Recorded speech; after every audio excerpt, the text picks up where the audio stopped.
darkness of night, under the shadow of ancient olive trees, a moment unfolded that would change the course of history forever.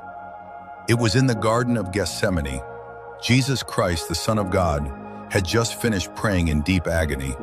His disciples, weary from sorrow, struggled to stay awake. The weight of what was about to happen pressed heavily upon him. Jesus rose from prayer, his face marked with both peace and resolve. He knew the hour had come. Suddenly, the stillness of the night was broken.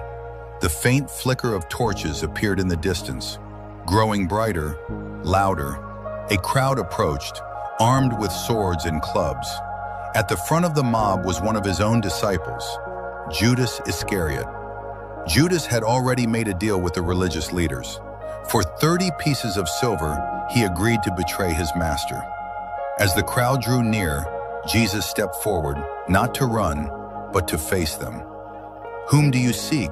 he asked calmly. "Jesus of Nazareth," they replied. "I am he." At his words, the crowd staggered backward, overwhelmed by his presence. Yet still, they came forward. Then Judas approached. With a heavy heart, or perhaps one already hardened, he stepped close to Jesus, and with a simple, chilling gesture, he kissed him on the cheek. A kiss, the sign of betrayal. Jesus looked at him, not with anger, but with sorrow. "Friend," he said gently, "do what you came to do." In that moment, the soldiers seized Jesus. One of his disciples, in a burst of fear and anger, drew his sword and struck the servant of the high priest, cutting off his ear. But Jesus intervened. "Put your sword away," he commanded, "for all who take the sword will perish by the sword." Then, in an act of mercy, even in betrayal, Jesus healed the servant's ear. He turned to the crowd. "Am I leading a rebellion?" he asked, "that you have come out with swords and clubs to capture me?